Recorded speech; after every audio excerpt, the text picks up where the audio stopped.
Hey, Bullfrogs. All right, so we are starting a new book. It's called Haunted Castle on Hallows Eve. It's book number 30. We just got through with our 29th book, so we're going to start with this one this week and read a few chapters each day, and then we'll be able to hopefully finish this book this week. All right, chapter 1 is called All Hallows Eve. So we just did, Thanksgiving, Christmas, and now Halloween. All right, here we go. Maybe I should just be a vampire instead of a princess, said Annie. She and Jack were sitting on their front porch. A cool breeze rustled the trees. Autumn leaves twirled to the ground. But you already have your princess costume, said Jack. Besides, you were a vampire last Halloween. I know, but I want to wear my big teeth again, said Annie. So wear your big teeth and be a vampire, princess, said Jack. He stood up. I'm going to go put on my ghoul makeup now. Craw, craw. Oh, man, said Jack. A giant blackbird swooped down to the ground. The bird strutted through the fallen leaves. Its feathers glistened in the golden afternoon light. Wow, is that a crow? Asked Annie. It's too big for a crow, said Jack. I think it might be a raven. A raven? Said Annie. Cool. The raven lifted its sleek head and stared at them with bright eyes. Jack held his breath. The bird hopped forward. It flapped its great black wings and lifted into the air. Then he glided into the autumn sky and headed toward the Frog Creek woods. Annie jumped up. It's a sign. Morgan's back, she said. I think you're right, said Jack. Let's go. Jack and Annie hurried across their front yard, crunching through the leaves. They ran up their street and into the Frog Creek woods. When they came to the tallest oak, they saw the rope ladder swaying in the wind. The magic tree house was waiting for them. Just as we thought, Annie said, smiling. Jack followed her up the ladder. When they climbed inside the tree house, they saw no sign of Morgan Le Fay, the enchantress from the kingdom of Camelot. That's weird, said Jack, looking around. The wind blew hard again, shaking the tree branches. A huge yellow leaf fluttered through the open window and came to a rest at Jack's feet. Oh, man, he said, look at this. What? Said Annie. Jack picked up the leaf. There was writing on it. The letters were curvy and old-fashioned. Wow, whispered Annie. What does it say? Jack held the leaf up to the treehouse window. In the faded light, he read aloud. To Jack and Annie of Frog Creek. On All Hallows Eve, look for me in the heart of the oak. M. That's what it was signed. And here's a picture of what it looks like. M, said Annie. Morgan never signs her messages with M. Right, said Jack. But Merlin does, they said together. Like when he sent us the invitation to spend Christmas in Camelot, said Annie.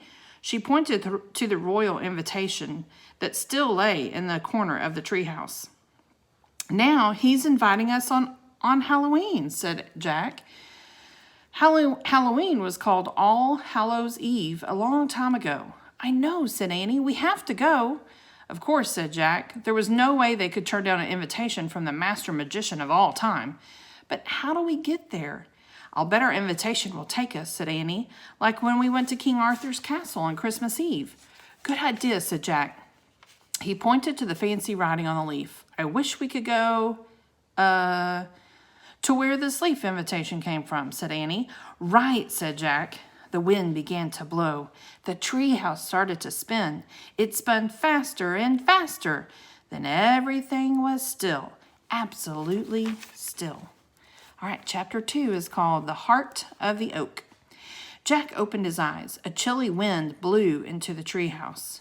Oak leaves swirled outside the window. Look, we have our costumes, said Annie. I'm not a princess or a vampire. Jack looked at their clothes. He was wearing a knee-length tunic and tights. Annie was wearing a long dress with an apron. Camelot costumes, Jack said softly. They looked out the window together. They were high in a huge oak tree in a thick forest. The afternoon sun was low in the autumn sky. So what do we do now? Said Jack. The invitation says we're supposed to meet Merlin in the heart of the oak, said Annie. Yeah, but what does that mean? Said Jack, scowling. The heart of an oak. Let's go down and try to figure it out, said Annie. She carefully placed their invitation in a corner of the treehouse. Then she and Jack climbed down the rope ladder. They stepped onto the leafy ground. In the fading daylight, they began circling the base of the giant oak. They walked all the way around until they came to the rope ladder again. We're back where we started, said Jack. We never found the heart. Wait a minute, said Annie. What's that? She pointed to a long, thin crack in the bark of the tree trunk. A sliver of light seemed to be coming from the crack. Jack touched the bark around the light. He pushed. The crack got bigger. It's a secret door, said Jack. He pushed harder. Creak. A tall, narrow door swung into the tree. Light streamed from inside. We found it, whispered Annie. The heart of the oak. Jack nodded. Let's go in, said Annie. They slipped through the narrow doorway into the bright hollow of the tree trunk. Here's a cool picture. So this is the big tree where the ladder was, and there's the door where the sliver of light was. Jack couldn't believe his eyes. The round room was lit with hundreds of candles. Shadows danced on the curved brown walls. This isn't possible, thought Jack. The heart of the oak seemed much bigger than the tree itself. Welcome, said a deep, whispery voice. They turned around and saw an old man sitting in a carved wooden chair. He had a long white beard and wore a red cloak. Hi, Merlin, said Annie. Hello, Annie. Hello, Jack. It is good to see you again, the magician said. I am grateful for the help you gave us on Christmas Eve in Camelot. Now Morgan and I believe you might be able to help us again. We'd love to, said Annie. The whole future of our kingdom depends upon your success, said Merlin. Are you sure you want us? Jack asked. I mean, we're just kids. You have passed many tests for Morgan, said Merlin. Are you not master librarians and magicians of everyday magic? Jack nodded. Yes, we are, he said. Good. You will need all your skills on this mission, said Merlin. You will also need a helper and a guide from our world, the world of magic and legend. Are you coming with us? Asked Annie. No, the magician said. Your guide shall be one much younger than I. He is in my library now. Yesterday, he brought me some books I had requested from Morgan's library. Merlin rose from his chair. Come, he said, leading them to a door in the curved wall. He opened it and stepped into another room. Jack and Annie followed him. The musty room was filled with scrolls and ancient-looking books. Sitting on the floor was a boy about 11 or 12 years old. He was reading by the light of a lantern. Your helper and guide, Merlin said to Jack and Annie. The boy looked up. He had a friendly, freckled face and dark, twinkly eyes. He broke into a big grin. Arf, arf, he said. Teddy, cried Annie. Jack couldn't believe it. Their helper was the young sorcerer who was training at as Morgan's apprentice. Merlin, for once, looked surprised. You already know each other? He asked. Yes, we met a while ago when I accidentally changed myself into a dog, said Teddy. Morgan wanted to teach Teddy a lesson, explained Annie, so she sent him with us on 4 treehouse journeys before she changed him back into a boy. He saved us on the Titanic, and he saved us from a buffalo stampede, and from a tiger in India, said Jack, and a forest fire in Australia. Here's a picture. There's Teddy.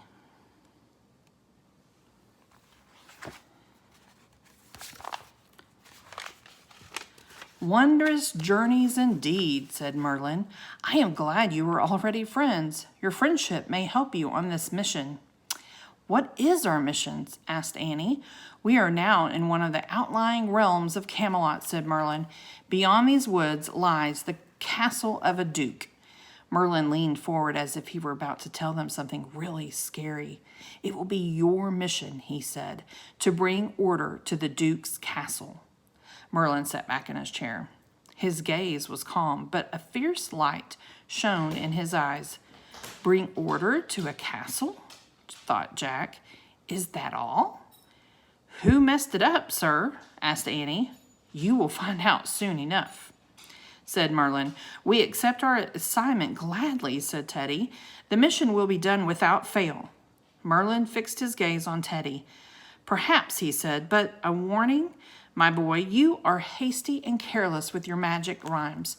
On this mission, you must choose all your words wisely. Indeed I will, said Teddy. Merlin turned to Jack and Annie. And a warning to you too, he said. You are about to enter a tunnel of fear. Proceed onward with courage, and you will come out into the light. Tunnel of fear? Jack thought. Merlin picked up the lantern and handed it to Teddy. The Duke's castle lies to the east. Go quickly, he said. Order must be restored as soon as possible. Teddy nodded at Merlin. Then he turned to Jack and Annie. To the Duke's castle, he said, and he led them out of the heart of the oak. Chapter 3 is called Rock. It was cooler outside now. Daylight was fading quickly. The wind had picked up. A grand adventure for us, eh? Said Teddy. Yes, said Annie. Jack was excited too, but he had lots of questions. As Teddy started off through the oak forest, Jack hurried to keep up. Well, what do you think our mission is exactly? He asked. Merlin said we should bring order to the castle, said Annie. Perhaps he wants us to mop the floors and wash the dishes, Teddy joked. And make the beds, said Annie. She and Teddy laughed. Our mission has to be harder than just doing chores, said Jack. What about the tunnel of fear? Oh, you need not be afraid of fear, said Teddy. I know magic, remember? Teddy, did you know any magic before you met Morgan and Merlin? Asked Annie. Ah, indeed. My father was a sorcerer, Teddy said, and my mother was a wood sprite from the other world. That is so cool, said Annie. They crunched through piles of dead leaves. A gust of wind shook the tree branches. Golden oak leaves spun to the ground. Jack's thoughts were spinning too. Merlin in the heart of the oak, sorcerers, wood sprites, none of these things would ever make sense back in Frog Creek. At last, Teddy led them out of the forest and into a clearing. Halt, he said. They all stopped walking. Beyond the clearing was a small village of thatched roof cottages. The cottage windows twinkled with candlelight. Chimney smoke rose into the dusty sky. Teddy held up his lantern. Onward, he said. They went down a dirt path that passed through the village. Several children in ragged clothes peeked out their front doors. Greetings, called Teddy. Can you tell us how to get to the castle of the Duke? The castle? A boy said in a frightened voice. 'Tis just beyond the wood. He pointed at the forest on the other side of the village. Follow the path and you'll come to it. Oh, but you mustn't go there, a girl cried. Well, why not? Asked Annie. Something's been very wrong at the castle, said the girl, ever since the ravens came. Has anyone been there to see what's going on? Asked Jack. Only old Maggie, who used to work there, said the girl. 2 weeks ago, she went to the castle as usual, but she came running back, scared out of her wits. Maggie says the castle is all haunted with ghosts, said a boy. She keeps repeating the same rhyme over and over. Ghost? Said Jack. His mouth felt dry. But Teddy just laughed. Ghosts don't scare me, he said. Have you ever seen one, Teddy? Asked Annie. No, but I should like to, Teddy said with a grin. Look, one of the girls pointed at the sky. The ravens are back. A flock of large black birds was flying low in the dark gray sky. The village kids screamed. Several grown-ups rushed out of their cottages. Go away, a woman yelled at the ravens. She picked up a handful of stones and began throwing them at the birds. Leave us alone. Stop, stop, cried Annie. You'll hurt them. A stone struck one of the ravens. It fell to the ground.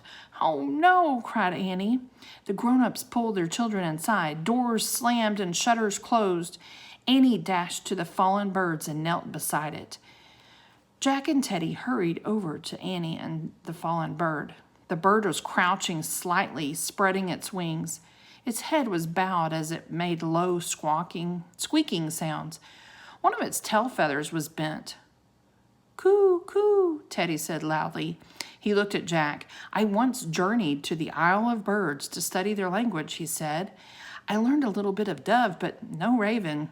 Don't worry, said Jack. Annie talks to birds and animals in their own language. So here's a picture of the raven. They're trying to help it. I'm sorry for what they did to you, Annie said softly to the raven. She stroked its silky black head. What's your name? Rock, the raven croaked. Rock? Your name is Rock? Said Annie. Rock, rock, croaked the raven. See, I told you, Jack said to Teddy. Rock, they were afraid of you for some reason, Annie said. Rock made soft bell-like sounds. Crawl, crawl. Yes, that's why they knocked you out of the sky, said Annie. One of your tail feathers is bent, but your wings don't seem hurt. Rock fluttered his long black wings. He took a few feeble steps. Go on, Rock, Annie coaxed. You can do it. The raven flapped his wings again. Quark, he croaked. He lifted off the ground. Great, said Annie, clapping. Rock flapped his wings. He glided up into the twilight. He swooped with ease back down to Annie. Caw, caw, he called as if thanking her. Be careful, Rock, Annie shouted. They all waved as the raven sailed off into the sky. Annie smiled at Jack and Teddy. He was really nice, she said. Indeed he was, said Teddy. I think your gentle words were healing to him. I wonder why the people here are so afraid of ravens, said Annie. Yeah, said Jack. And what was that stuff about ghosts? Ghosts? Said Teddy. He smiled. You needn't fear a ghost if you're with me. Jack shrugged. I'm not really afraid, he said. Not afraid? Said a feeble voice. Jack, Annie, and Teddy whirled around. An old woman stood in the dark doorway of a cottage.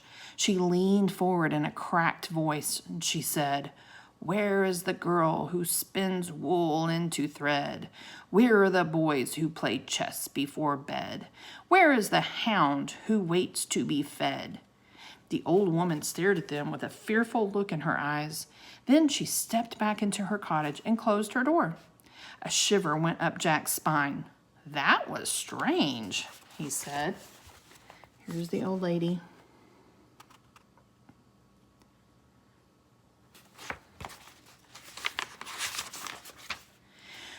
She must have been old Maggie, who worked at the castle, said Annie. I wonder what she was talking about. I don't know, said Teddy. Then he grinned, but she was good at rhyming, eh? Jack nodded. Indeed she was, he said softly. Let's hurry along, said Teddy. Night comes fast upon us. Leaving the cottages behind, the three hurried on in the gathering dark. They left the village and followed the path through the woods. Teddy held up his lantern to light their way. The wind blew the branches of the trees, making them whisper in the chilly autumn night. When they finally came out of the woods, they all gasped in wonder. Oh, man, said Jack. Towering before them in the moonlight were the walls of a huge stone castle. All right, that was the first 3 chapters. Tomorrow we'll pick up with chapter 4, and it's called The Castle. Okay, see y'all tomorrow.